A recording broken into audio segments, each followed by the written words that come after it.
Today, Data Communications and Network 1 class is on lecture 16. This is part 2 of chapter 8, Wide Area Network. We will continue with the routing in circuit switching, and also we talked about the packet switching network in this lecture. Okay, so last time we talked about circuit switching, okay? But we haven't talked about the routing yet. The routing in circuit switching networks, there are mainly two basic types of routing. Okay? The first one is static approach, and the second one is the dynamic approach. The dynamic approach, one of the technique is the alternate routing. Let's look at the static approach first. You can see that there is a node, and we can look at the circle is a node. Okay? The rectangular represent a telephone or a user, okay? And the solid line, the double solid line is a redundancy trunk, and the solid line is a normal trunk. You can see that there is a connection. Okay, so this is the node, right? And we try to connect the node together, and the users are connected to one of the node, okay, at the end. So you may have many users connecting to one node, okay, at the source and the destination. And this can be looked at as intermediate nodes inside of the network. Now, in order for the user, for example, user A to connect to user D over here, okay, you have to have a connection between the user to the node and also inside of the node, connected inside of the network, okay?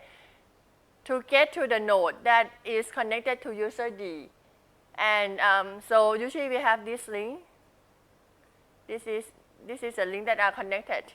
However, if we want sometimes, okay, suppose Bangkok and Chiang Mai may have a lot of traffic, okay, in between. We may want to have a redundancy trunk over here. Okay, that this is extra trunk because the blue line, okay, previously they can connect any user to any users already, but the red line here, they are the bypass line, okay, so it's like bypass from the user from, for example, in Bangkok to Chiang Mai, okay.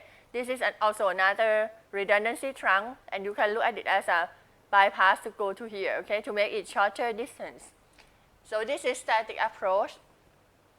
And by having the redundancy trunk, you can make it more reliable, okay. In case this line is not working, okay, you can also go this way, okay.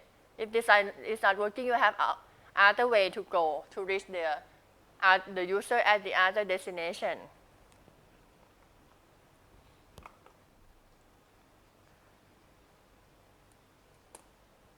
This cannot adapt to the changing conditions of the network, okay? But you can kind of manually change them, okay? But they cannot change automatically. The second one is dynamic approach. The alternate routing is like this. Suppose you have X want to go to Y. For example, X is a home, okay? Your home, and you want to go to your school, okay, or your work at Y. And you have 4 routes to go. Look at it as a traffic on the road. Okay, this is similar. So you have route A, B, C, D to go, and some of the routes are direct. For example, route A is direct from from X to Y. The other route you have to transit at other node. Okay, and route D is the longest, so you have to transit X to I to J to Y. Okay. Now,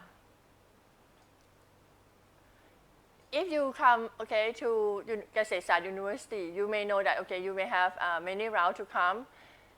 Some route is good in the morning, some route is good at night, some route is good during the daytime.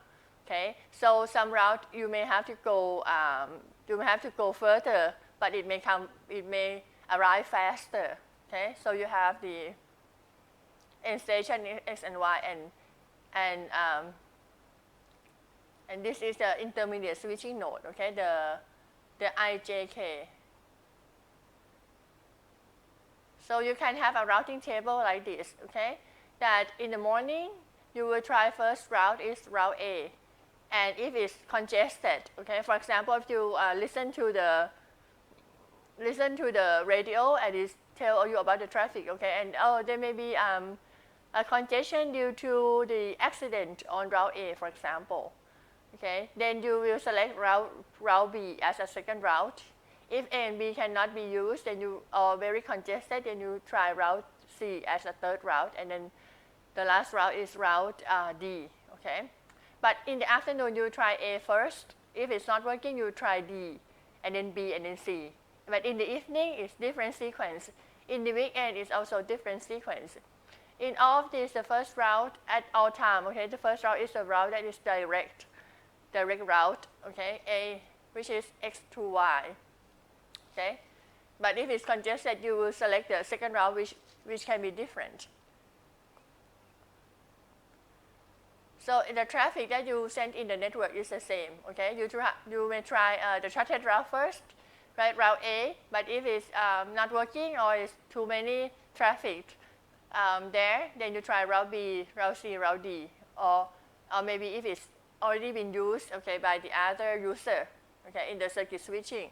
If it's not available to you, if the other pairs of users has already used them, then you select route, the second route, the third route, and the fourth route, respectively. Let's look at the comments on the circuit switching. The circuit switching network are not suitable for transmitting the data, okay? Because data are usually sent in bursts, and the line is idle most of the time, which means that nothing is transmitting most of the time. So you may send for a very short time, a lot of data, and then you don't send anything for a long time, okay? So it's not good to connect the line at all time, okay, for the transmission of a very short time. So this is not efficient. But although it's not efficient, it's still attractive, okay, for the wide area network. And also for if you have a small area, okay, it's still attractive because it is transparent, okay. Once you connect the circuit already, it's transparent to your user, okay. It's like it's a point-to-point link between users. It's like there is no network in between, okay. So this is the strength of the circuit switching. So if you want to send and for a short distance, long distance, you have to use, you want to use this, okay, to have like a direct point-to-point between maybe Bangkok to Phuket or something. But if, even though it's a short distance, you still may want to use it if you want to feel the user to feel like there is no delay, additional delay, okay? So it's like there is one direct line between user A and user B. Now let's look at packet switching. The packet switching is more suitable for data transmission because you will put the data into a packet, okay? Now the packet switching principle is that the data are transmitted in short packets, okay?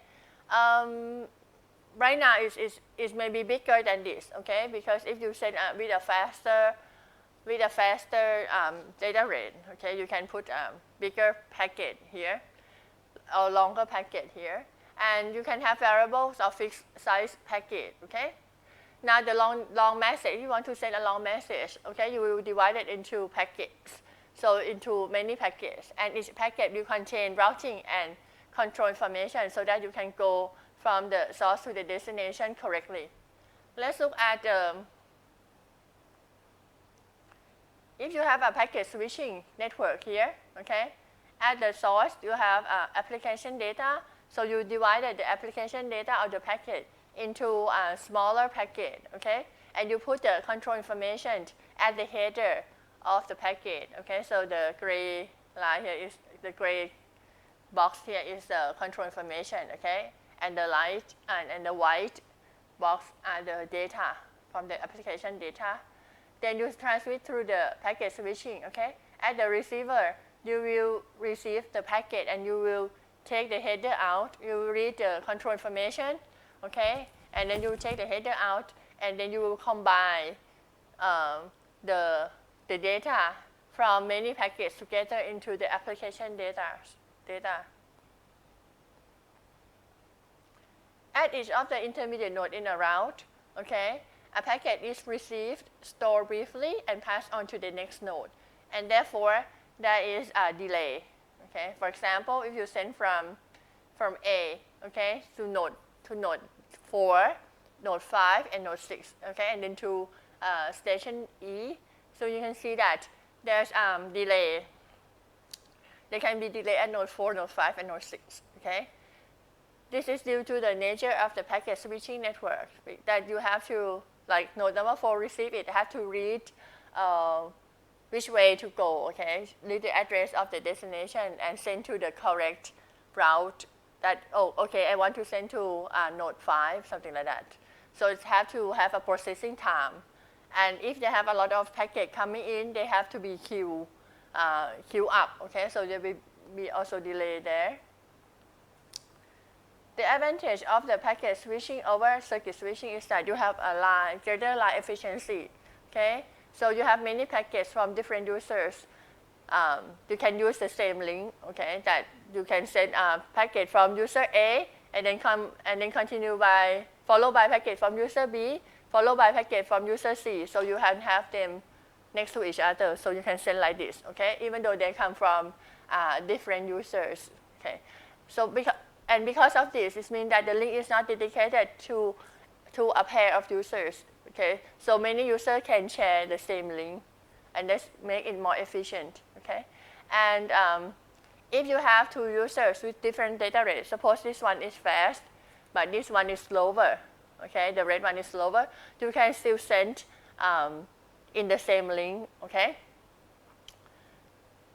Oh, sorry. You can send in the same link, and the second one is that if you have a user, okay, user A and user B. User A send very fast, but user B can receive with a lower data rate. Okay, you can still transmit in the network because when you send in a packet, okay, this one can receive in a packet, and the data rate, okay, is not as important, okay, as in the circuit switching.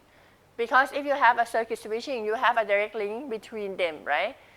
There is a direct link between them. So whatever you send over here is like there is no network. So whatever you send over here from A, okay, to B, then B have to receive at the same rate. So if you have a direct link, okay, you may have a node in between, but when you do circuit switching, okay, it seems that you have a direct link from A to B. So if you send a signal, okay, you send signal over here, okay, at whatever rate, okay, B has to receive at the same rate. But for packet switching, A and B, okay, there is a node in between. So you send over here, you have delay at the node. Okay, and sometimes you can do flow control. Okay, and sometimes you can do flow control at the node. So even though A send faster rate, okay, B have a receive with us. So slower rate, okay, is still okay, because you can maybe do flow control here, or it received, you know, only some of the time, right? Because in between you may have packet of other user that come from other user, okay, that come here, something like this, and may come there, may go there like this. So you can combine. So the data rate is not as fast as the rate of the link.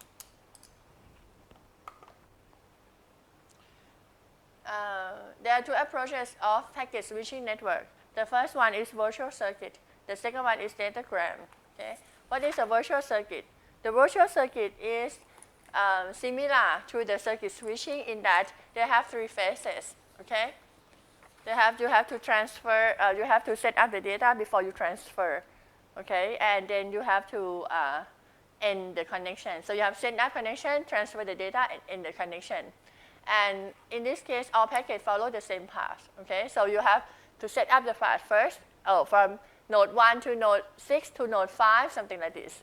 And all packets will arrive in the same order and in the same path. So if packet number 1 was sent first, it will arrive first. The packet number 2 transmit first, it will arrive.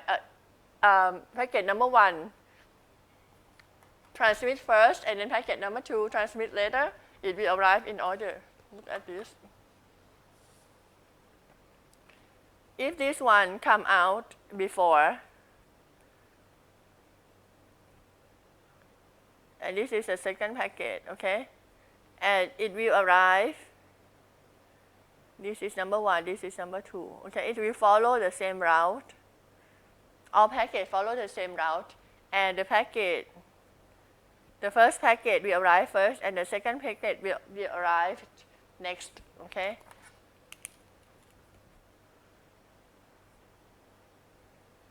This is the second packet. Transmit later and arrive later.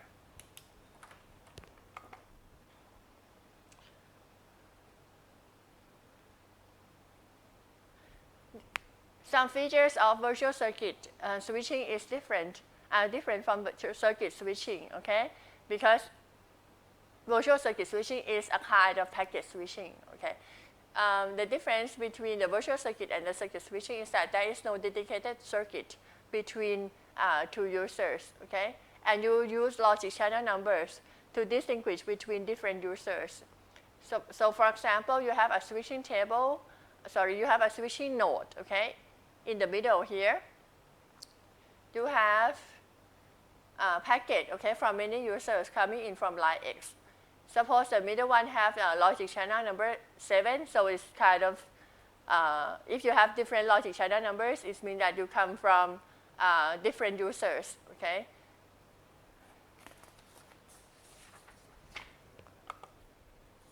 So this one may have logic channel number 2, okay? So this is maybe number 2, this is maybe number 7. So this means that they come from different users. If this is logic channel number 2 again, this means that this and this packets come from the same users, okay? So it's come in at line X. Go to the switching network, the switching node, okay, in the network. Inside of the switching node, you have a switching table.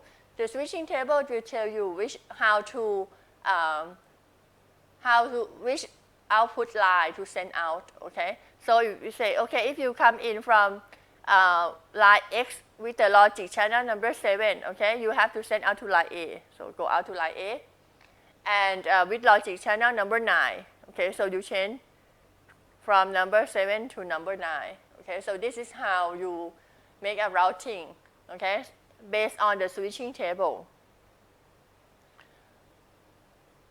And you can see that the logic channel number can change, okay? So at this point, for example, if you have channel 2, again, line X, you will go out, for example, channel 10, line B.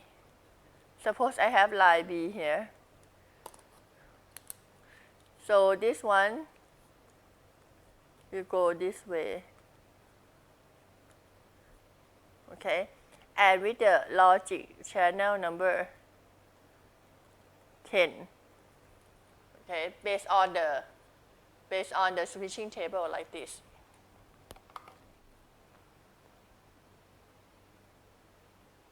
Okay. In the synchronous PDM, okay, there is no logic channel number because the frame is divided into slots, okay? So you can use the slot number as a reference. Because you know that the first slot belongs to this user, the second slot belongs to another user. So you can use the slot number as a reference in the switching table inside of each switching node. So you don't have to have the logic channel number, okay? So, and when you look at the picture before, each node has a switching table of the input-output logic channel numbers, okay? So you don't need the address of the source and the destination, okay? If you know, if you have a correct routing, you don't have to know the address of the source and the destination. For the error control, okay, the intermediate node can request the retransmission of the packet that contain errors. So if you have many nodes in between, okay, you can kind of check, okay, if something is wrong in the packet and retransmit.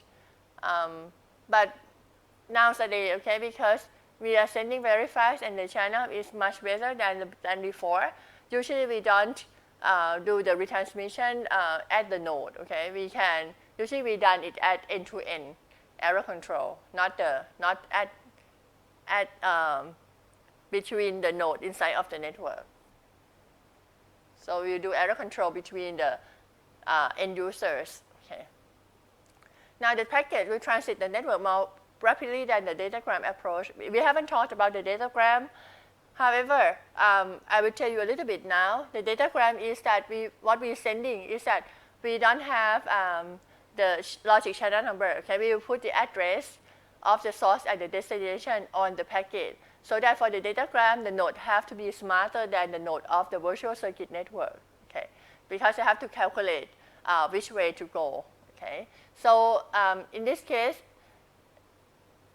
So datagram have to make the node has to make the decision at every intermediate node on which way to go based on the source address and destination address.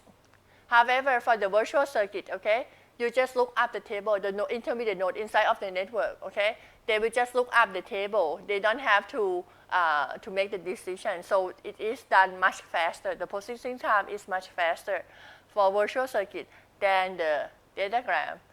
Okay, and if a node fails, okay, all virtual circuit that pass through the nodes are lost.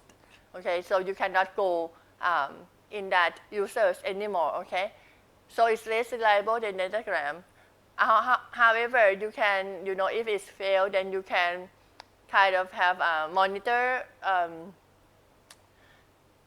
like when link fail and what you're gonna do, okay, to make it up. Okay, so you have to kind of have make another virtual circuit connection, okay? But during the time that you haven't made a new virtual circuit connection, what happens is that all of the packet that you send through will be lost, okay? And it's not flexible, okay? In terms of comparing to the datagram, it's not flexible because it's hard to adapt to the congestion in the network. If you say you have to go this way, think of it as you take a bus, okay? Bus line number 1 go from here to here, from here to here, okay? So it have to make a stop along the way, and it's only go this way. Even though it's very congested, the bus cannot go out of the way because people on the bus, they want to, they take the bus to go to the different stops on the bus route, okay? So it's can be very congested. This is due to the fixed routing. Now, I was talking a little bit about the datagram, okay? The datagram is a different technique of the packet switching network, okay? And in this case, each packet is treated independently. So you can look at it as when you are taking a taxi, okay? So each individual, like a person is like a packet. So you can take one person, okay, get into the taxi. The taxi has to know how to go to the destination. You just tell the taxi, okay, I want to go to, like, for example, IT Square, or I want to impact Mt. Thani, something like that. So you will tell the taxi, and you don't have to know how to go there, okay? The node or the taxi driver will make a decision of which way is the best way to go at this time of the day, something like that, okay? So the node make the routing decision for each individual packet. And each packet needs to contain, as I said, the source and the destination address. And you have to have a sequence number so that you can reassemble the packets at the destination. For example, you have a lot of people. Let's say you have 10 packets, okay, coming from the same message, okay? So you are divided into 10 packets. and each of the packet can go differently, okay, in a different way. Then at the receiver, you have to combine them, okay, and put them in order so that you can read the message correctly. This is an example of the datagram network. You can see that you have a packet, okay, with the sequence number. Input is number 1, number 1, 2, 3, okay, number 1, number 1, 2, 3, okay, and it will go from here. It will go from here to here, okay. So you can see that there are 3 routes, okay. It's opposite of what is showing in the tape, so I'm a little bit confused. So you have three lines, okay, or 3 paths to go from one node to another node. So you have so the packet number 1, number 2, number 3 can take different paths, okay. And at the receiver, you have to rearrange them in order again because it's arrived as number 2 arrived first, and then number 1 and number 3. So this is different from what you want to transmit, okay. You want to transmit number 1, number 2, number 3 in order. So you transmit that, but then at the receiver, it comes as number 2 first, and number 1 and number 3. So you have to have a sequence number of the packet so that you can rearrange in the correct order, okay. The sequence, so the packets may arrive out of order in this case. This is different from the virtual circuit switching. In case of virtual circuit switching, the packets have to be arrived in order, okay, because it follows the same route. So the first one that was transmitted will arrive at the destination first, okay. And in this case, there is no setup and end connection, so you don't have to make a route, a fixed route, okay, that you have to go. But every packet has to go. Individual packet can go different way. So it's fast if you have a few packets, okay, to send between each source and destination. However, if you have a lot of packets to transmit, okay, it is better to use the virtual circuit so that when you set the route, okay, the node in between in the intermediate node inside of the packet doesn't have to think much on how to send the packet, can look up the table.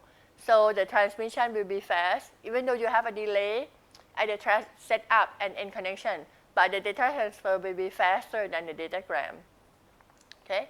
This datagram is more reliable than the circuit switching and the virtual circuit switching, because when the node fails, okay, for example, they have an accident on Vipavadi, okay, and you want to come to เกษตรศาสตร์ University, you can come by งามวงวาน or พหลโยธิน Road instead, okay. And it's flexible, okay, because you can, as I said, you can adapt to the congestion in the network, so you can avoid the part that is congested and maybe go a further part, or you can transit more node, okay, but come to the destination faster. In the internet, okay, the nodes are computers, so it's very easy to use datagram, okay, because they have a lot of computation power. But in some of the network, like ATM, which we taught in the next lectures, ATM comes from asynchronous transfer mode, okay. This is a kind of a network. In this case, nodes do almost nothing. Nodes just look at the table because we want to have a higher speed data transfer, okay. In this case, we want to use virtual circuit. Let's look at comparison, okay, of packet switching in datagram in the virtual circuit. The datagram on the left, okay, you have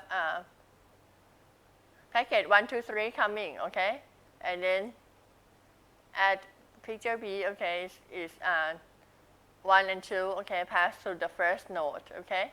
You can see that number 3 go to a different node, and then can you see?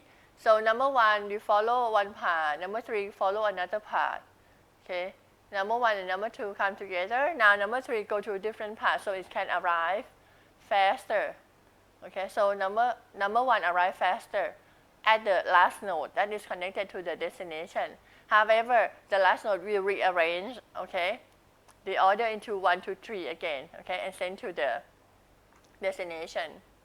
Now, if you look at compared to the virtual circuit, you can see that you have fixed route that you have to go. So you first you set up the route, okay, have to reach transit at this and this and this and this node, okay. So all of them, okay, they may have a delay, but they will arrive, okay, in order, okay, they will follow the path, as you see, and then arrive in order. They don't have to rearrange the order.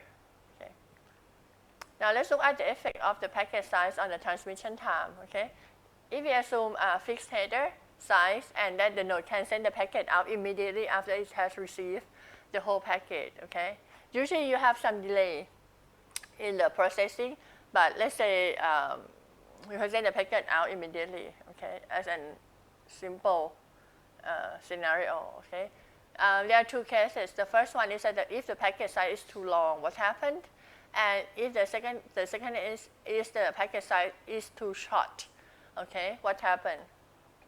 So the first one is one packet message. This you can think of this as a too long packet, okay. So you put one header and then data. When it's arrived, okay. Can you see you have X, A, B, Y. X is the source, Y is the destination, A and B are the intermediate node. Okay, so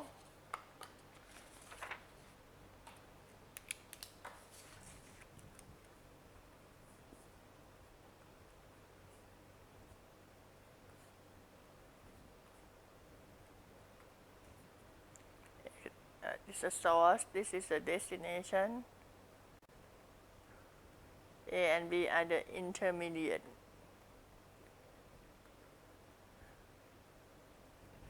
Okay, so when you send a packet, it's like,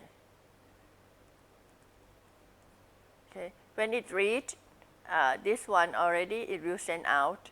Okay, so usually you look at it like this. Okay, however, in this case, they will look at it in terms of the time.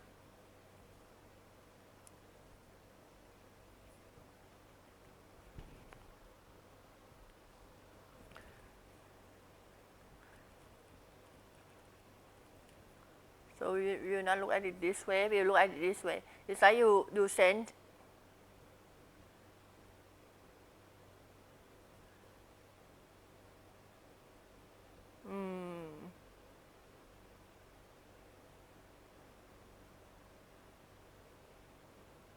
it's like you send a packet, okay?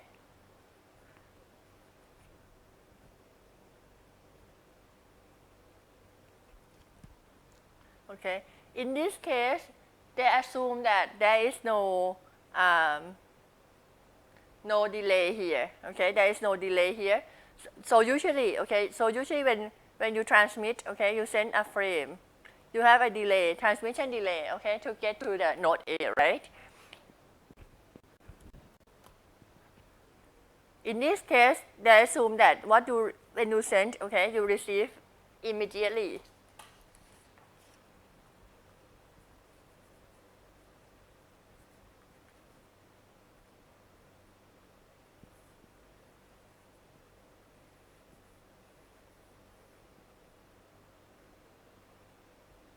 So you send this, you receive at the same time, okay? No delay, no transmission delay. And then when node A, okay, have received the whole packet, it can transmit out.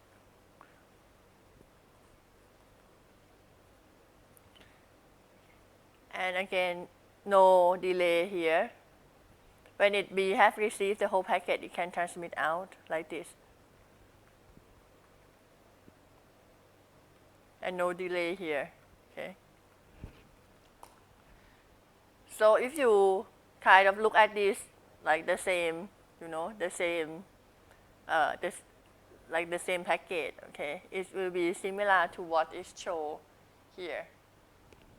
If you look at this as, because there's no delay, so in term of the time, it take only this time, okay? And then it takes extra time and then extra time. So this is similar to what is shown in the first figures, okay? One packet message. So data coming in, okay, with the header, go to node A, go to node A. and then at node A, okay, when it receives the whole packet, okay, it can transmit out to node B, and then from node B, it can transmit out to node Y. So the total time is the time, the 3 times, add them together. The second case is we use 2 packet message. So we divided the message into 2 smaller, 2 smaller data part, okay, and then we put header in both of the packet, okay. So we have 2 header on the blue, the blue box are the header. So when the first packet coming in, you can see that the first packet coming in, okay, to A can send the first packet out while receiving the second packet, okay, and then when B receives the first packet from A, then it can transmit out to Y, okay. At the same time, that is A receiving, A transmitting the second packet to B. So you can see that at Y, okay, you receive the first packet, and then the second packet. You see that the total time is shorter in this case. The total time is shorter in this case because you can send both packet, okay. So this is the total time here, okay. This is the total time, and this is the total time for the second case. The total time is shorter than the total time here, okay. Because when A receiving the first one, it can transmit immediately, okay, the first one. And when while A transmitting the first one, A receiving the second packet, okay. Then B receiving the second, transmit the first packet while receiving the second packet. So the total time is shorter. Now, if you want to, okay, it's good if you divide it into shorter packet, okay. So suppose we use 5 packet message, okay. What happened? So similarly, okay, you can send, when you get the first one, A get the first one, A can send out the first one and receiving the second one at the same time. You can see that this is even shorter total time than the second case, okay. However, if you say, oh, okay, it's good, because if I divide the packet further, it's maybe even shorter. So what should I do? Let's say if I use a 10 packet message, so I divide the data into 10 parts, okay, and put the header. You can see that in this case, the total time become longer than the last case, okay. Why is that? Because the effect of the header, there are too much header in this case, okay. They have a lot of blue box as a header, okay. So you have kind of not the good, okay, packet size, okay, has to be not too long. If too long, it's like the first case, okay, there's the second case, and not too short. The last case is the too short packet size, okay.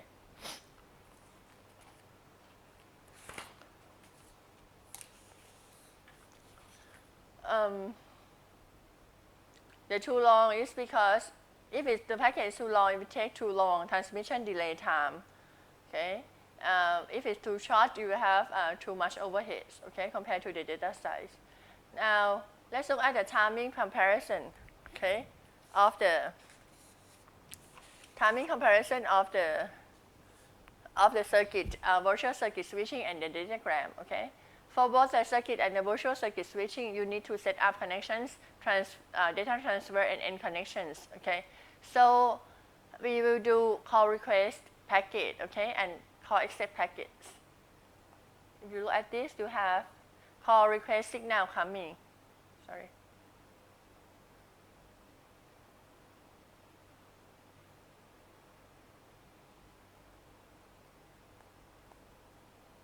Okay, so you have call request signal coming in.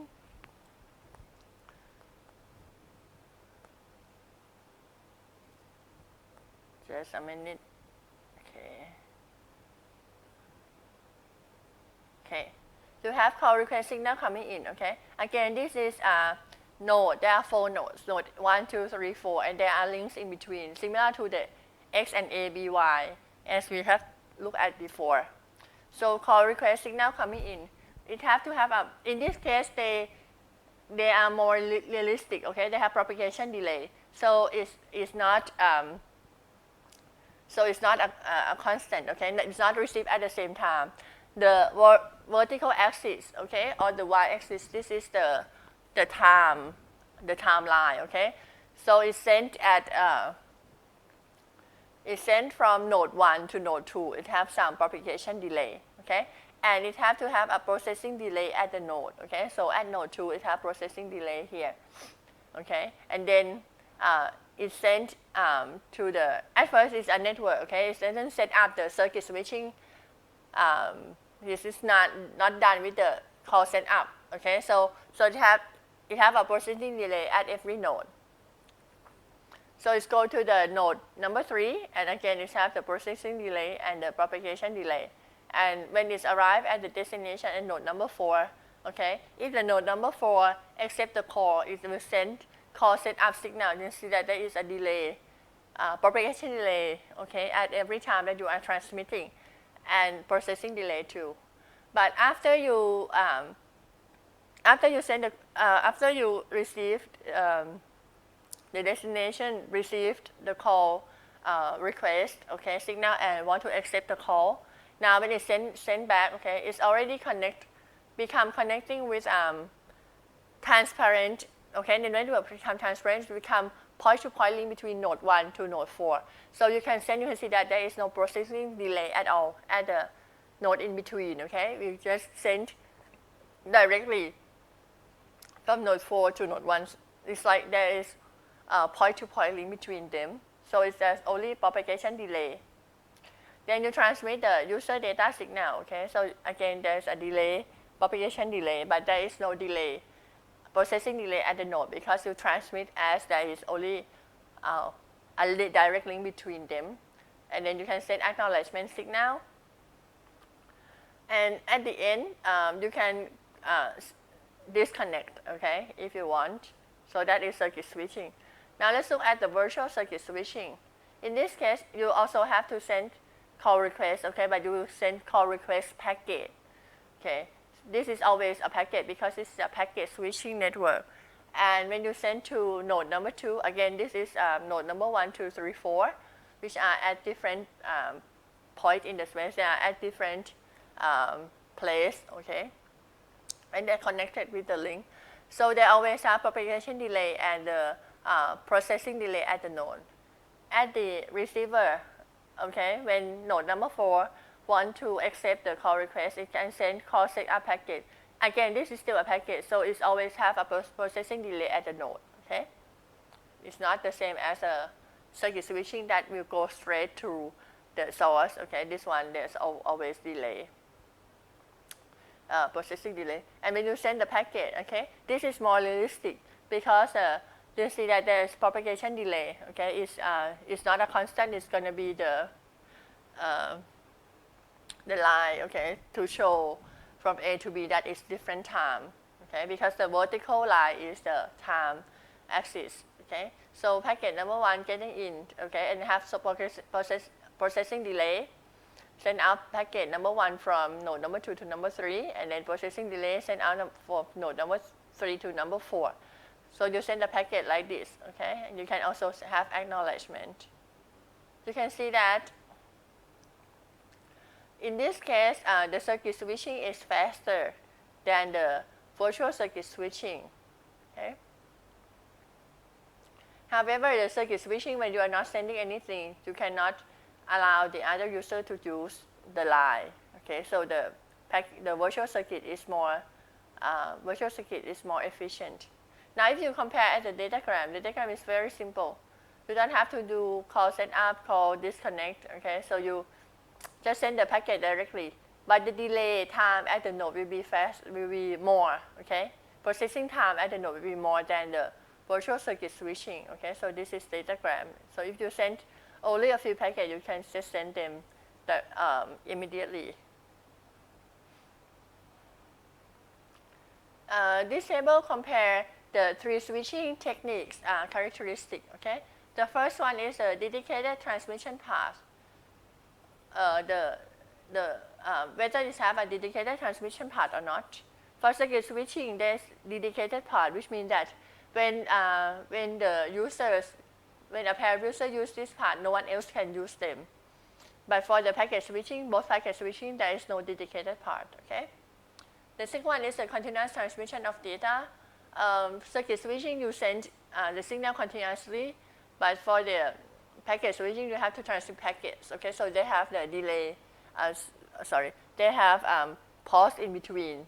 Okay, in between the packets, so they have like the idle time in between the packet. All of them are fast enough to be interactive. Okay, for the circuit switching, the first one is circuit switching, second one is datagram, and then the last one is virtual circuit. Okay, the message are not stored at all for the circuit switching, but the packet, you have to store the packet before delivery, and the path, okay, of the circuit switching and the virtual circuit, you have to establish the path before you transmit, okay? But for the datagram, you establish the path for each of the packet, okay? You have a delay called setup delay, okay, for circuit switching, but negligible transmission delay for the circuit switching. However, if for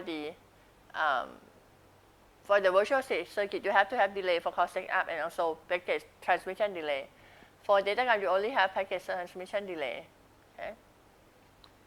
So for circuit switching, if you send and the other side is busy, you get a busy signal, right? For the packet switching, the sender may be notified. Okay, if for the datagram, the sender may or may not know that the packet is delivered or not. But for the virtual circuit on the last column, okay, the sender will be notified of connection failure because you have to set up connection first. So if you cannot set up the connection, the sender will always know.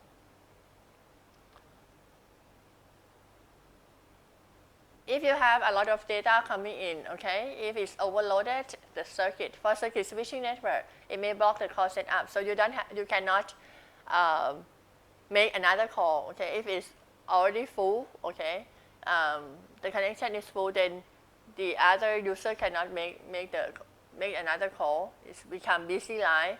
However, if you have established the calls, if you are already talking to someone, okay, there is no delay for the calls that has already been using. It's currently in use, okay. For the datagram, if it's overloaded, which means that a lot of packet coming in to the circuit, the overload will increase the packet delay. For the virtual circuit, the overload may block the call setup, okay, and also increase the packet delay. For the circuit switching, for the switching node, the circuit switching is the easiest, okay. Maybe computerized or electromechanical switching is okay. For the packet switching, you can also use small switching node.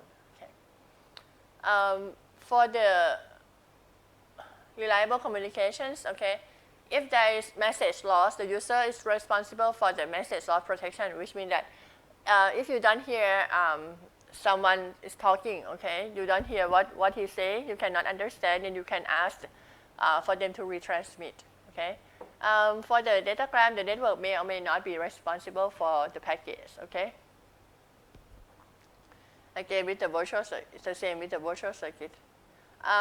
Usually there is no speed or code conversion, okay, for the circuit switching because you send signal directly, so there is no code conversion and no speed conversion. The same data rate that transmit and received, but the speed and code conversion can be done in the packet switching network. For the circuit switching, we use a fixed bandwidth, okay, but the packet switching use dynamic use of bandwidth because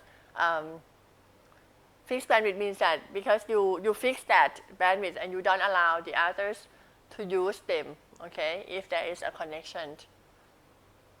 For circuit switching, there is no overhead bits after cross setup, okay, but for the packet switching, you have to have overhead bits, okay, in order to tell which way to go or to tell the address.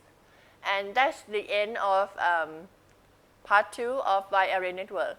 The next lecture will talk about asynchronous transfer mode, okay, which is going to be the last part of chapter 8. Thank you.